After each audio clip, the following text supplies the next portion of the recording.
Bonjour Mélissa, Et bonjour à tous bienvenue sur sur That's That's Life. Life. Alors, That's Life est un podcast où on aborde plusieurs sujets, plusieurs thèmes sur la spiritualité. Tout en légèreté, Voilà, c'est notre vérité à nous. c'est ça, vous prenez ce qui vous parle et surtout ne vous forcez pas à avoir la même pensée que nous. Exactement, c'est juste une différente façon de voir les choses. Exactement. Aujourd'hui, on va aborder le thème des liens d'âme. Oui, Comme on est deux médiums énergéticiennes, la plupart des choses qu'on va aborder dans cet épisode, ce sont des choses qui nous viennent de nos canalisations. exactement. Et de ce qu'on a vécu, de nos expériences, et qu'est-ce qu'on a déduit de nos propres expériences et de ce que racontent aussi d'autres personnes et certains livres que nous avons lus. Exactement. On vous mettra la référence des livres dans le descriptif. Oui, qui se trouve tout en bas. Alors, tout d'abord, vous devez vous poser la question quand même, qu'est-ce qu'un lien d'âme? Je pense que c'est la première question, la base. La base des bases. La base des bases. Ben, un lien d'âme, c'est une rencontre avec quelqu'un. Quand on rencontre la personne, on a l'impression qu'on l'a déjà rencontré avant. Comme si on a une similarité très profonde.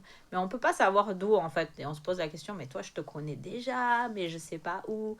Donc déjà, on a cette sensation-là à l'intérieur de nous. C'est un peu ce qu'on appelle les coups de foudre, vous savez, les coups de foudre amicaux ou amoureux, quand on a l'impression qu'on connaît la personne depuis des années, quoi. Oui, Alors que ça fait 5 minutes.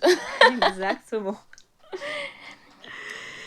Et après, c'est aussi un retrouvaille. Donc, il y a aussi les liens d'âme avec la famille. La plupart du temps, on se réincarne tout le temps avec les mêmes personnes. On garde la même famille.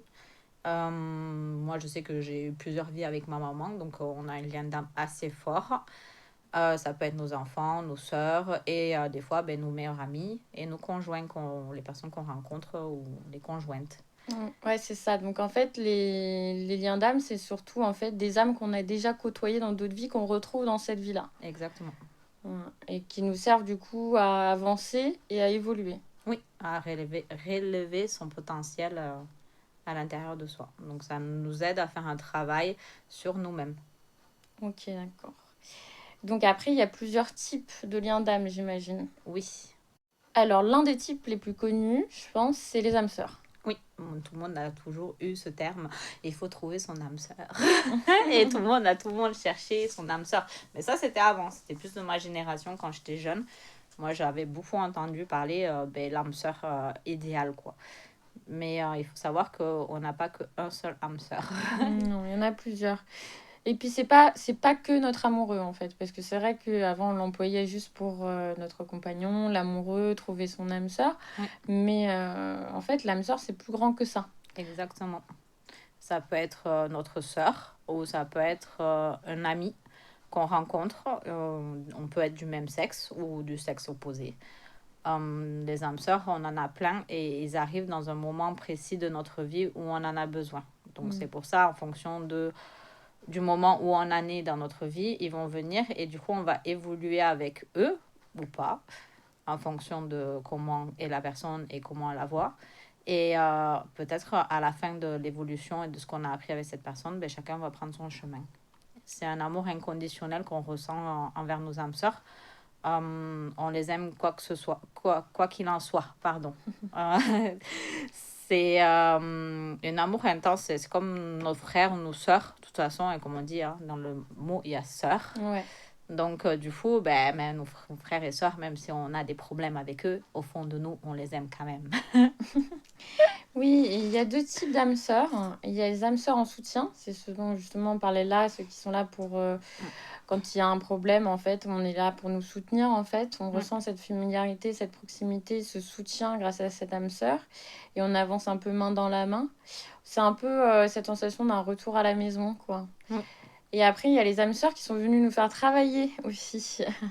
Les âmes sœurs karmiques. Et en fait, là, c'est un peu des liens d'âme avec qui on a eu des différents, des expériences complexes dans d'autres vies et qu'on est venu aussi dénouer ce nœud-là, en fait. Donc, c'est ça l'âme sœur karmique. Il y a un nœud à dénouer et du coup, ça peut être un peu plus compliqué. Et c'est souvent confondu avec la flamme jumelle parce qu'en fait, ça peut être assez intense ce qu'on vit avec, en fait. Puisqu'en même temps, on est venu libérer un nœud. Et c'était jamais très simple. Un nœud ou un contrat. Parce Ou un qu'il faut contrat. savoir, avant de venir, on fait des contrats avec certaines personnes. Normalement, les personnes donc on fait des contrats avec, ça peut être considéré comme un âme sœur ou aussi d'autres âmes. On verra ça tout à l'heure. Et du coup, c'est des contrats, la plupart du temps, c'est la personne nous a fait quelque chose. Et non, pas des contrats que la personne nous a fait quelque chose, c'est plutôt aide-moi à devenir la meilleure version de moi-même. Donc cette fois-ci, la dernière fois, j'ai pas appris ce que je devais apprendre. Donc cette fois-ci, tu vas venir et tu vas m'aider à apprendre ce que je dois apprendre coûte que coûte. Voilà. C'est ce genre de contrat-là qui nous aide du coup à évoluer. Après, une fois qu'on a compris et décelé de pourquoi cette personne elle est là et qu'est-ce qu'elle nous fait ressortir à l'intérieur de nous et quelle blessure elle fait ressortir, c'est là où on peut comprendre qu'est-ce qu'elle est venue nous apprendre. C'est là où ça libère le nœud ou le contrat. Et le contrat. Parce que généralement, le nœud et le contrat, c'est un peu relié quand même. Et donc après, il y a un autre type d'âme encore, de lien d'âme. On va vous parler des flammes jumelles, les fameuses. Pas mal de choses à dire là-dessus. Ah oui, les flammes jumelles, quand on les rencontre, c'est waouh, c'est une connexion profonde. Des fois, on a l'impression de finir nos phrases. On sait ce que l'autre personne ressent quand la personne elle est loin de nous. Des fois, on va prendre son téléphone et on va penser à la personne et 2 secondes après, la personne nous appelle. La télépathie. Ah là là. Elle est beaucoup exacerbée entre les flammes jumelles. Ouais. Oui, oui, elle est très forte. Et les flammes jumelles, c'est aussi, comment on va dire, c'est notre miroir. Et eux, ils vont refléter en fait les blessures qu'on a à l'intérieur de nous. Ou des fois, l'inverse, elles vont refléter. Donc, moi, la plupart des personnes que j'ai rencontrées, c'était l'opposé de moi. Donc, quelque chose que je devais accepter à l'intérieur de moi, que je n'avais pas réussi à accepter. Donc, on va dire, la personne, une de mes flammes jumelles, elle avait le problème du rejet. Et moi, j'ai vu que j'avais l'abandon, la blessure de l'abandon. Du coup, on reflétait ces blessures différentes l'un à l'autre. Et du coup, il m'a aidé aider à soigner cette blessure que j'avais à l'intérieur de moi. Et j'avais une autre flamme jumelle. Elle, c'était les polarités. Donc, c'était plus le côté sombre, on va dire, et le côté, pas obscur, mais le côté noir que je devais accepter à l'intérieur de moi. On va dire, comment on peut expliquer ça, que ce soit moins dur. On a tous une polarité, une partie sombre et une polarité, pas masculine, une polarité négative et positive. Alors, c'est que des énergies. Et du coup, des fois, on a du mal à accepter qu'on a une partie négative à l'intérieur de nous. Donc, on va attirer une personne en face de nous qui va refléter plus cette partie négative qui est à l'intérieur de nous qu'on ne veut pas accepter.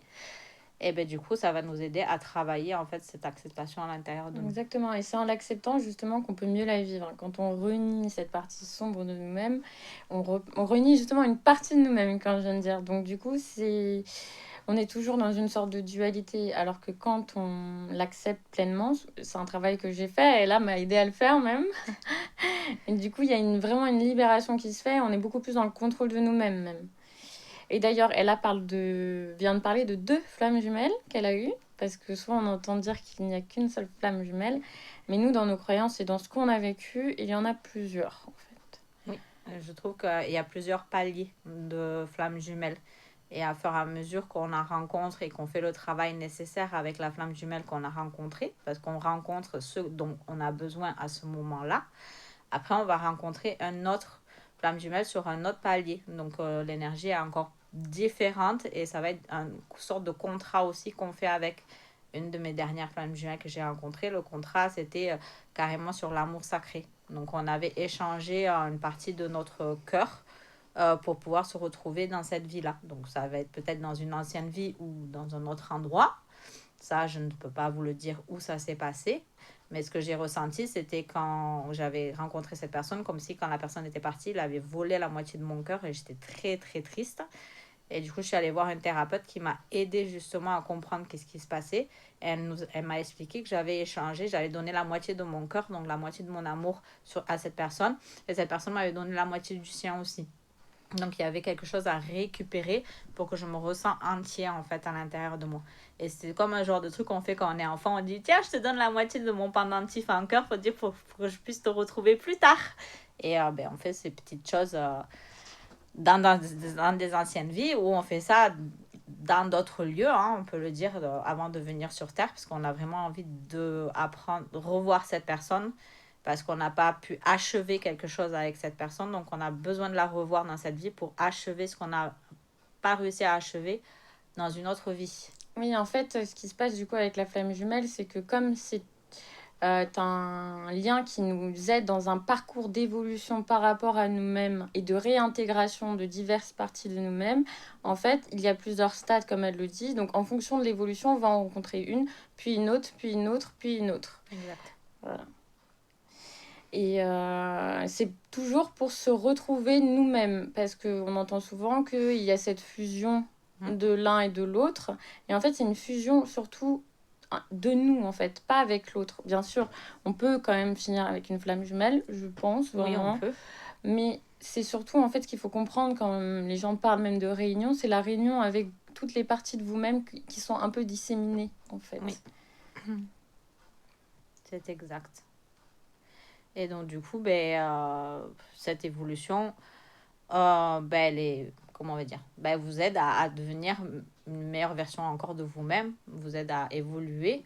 Et comme elle dit Mel tout à l'heure, on peut rester avec, bien sûr. On peut du coup avoir un amour et être avec et avoir une belle histoire. Ou sinon, on n'est pas obligé non plus d'être avec pour en tant que toute la vie. Des fois, on se sépare parce qu'il y a une cassure, ça explose et chacun fait sa vie de son côté et chacun fait son travail de son côté. Mais c'est pas grave en soi. C'est pas la fin du monde, on va dire. Ça va. Si on part chacun de son côté et chacun fait sa vie de son côté, c'est pas un problème. Donc, il y a beaucoup de personnes qui vont dire qu'il n'y en a qu'une flamme jumelle. J'en ai déjà même posé la question à plusieurs personnes qui étaient apparemment médiums et qui disaient non, non, il n'y en a qu'une. Moi, je pense que vu qu'on est tous des créateurs, et si on croit qu'on n'en a qu'une, malheureusement, on va en manifester qu'une dans notre vie. Mais du coup, dans nos croyances à nous, ce qu'on a perçu et ce qu'on a entendu, c'est que si vous croyez que vous en avez qu'une, vous risquez de rester qu'au premier stade, en fait, de l'évolution de ce parcours de flamme jumelle d'âme, en fait. Alors que si vous êtes ouvert, vous pourrez passer des différents stades à différents stades et rencontrer les autres, en fait, qui vous aideront à retrouver cette complétude. Oui, cette complétude à l'intérieur de soi. À l'intérieur de soi, toujours que à l'intérieur de soi. Et après, il y a il y a donc le troisième lien d'âme dont on veut vous parler, les âmes jumelles. Oui. Ça, c'est un lien qui n'est pas pareil du tout parce que du coup, c'est plus doux, moi j'ai l'impression. Ouais. Et du coup, on vient du même endroit, on a une même vibration, on a presque même la même couleur de l'aura. L'aura, exactement. Et on a un parcours de vie très similaire. Ouais. Mais vraiment, vraiment très similaire. Donc, c'est pour ça qu'il y a une compréhension mutuelle directe qui se fait, quoi. Oui. Oui, parce que du coup, et en plus, on arrive à un moment, à un stade de notre évolution, qu'on est au même stade, je trouve. C'est ça. Ouais. On est assez évolué déjà quand on rencontre nos âmes jumelles. On est déjà dans un parcours où on a bien avancé, on a bien travaillé sur nos blessures, on est beaucoup plus apaisé. C'est pour ça que c'est un lien assez doux, en fait. C'est un lien de soutien, c'est un lien d'élévation spirituelle, mais pas dans la confrontation, en fait. Oui. Il n'y a là, pas de confrontation. Il va y avoir plutôt du travail sur soi quand même, mais ça sera pas dans l'ego. Toujours. Quoi qu'il arrive, il y a du travail sur soi.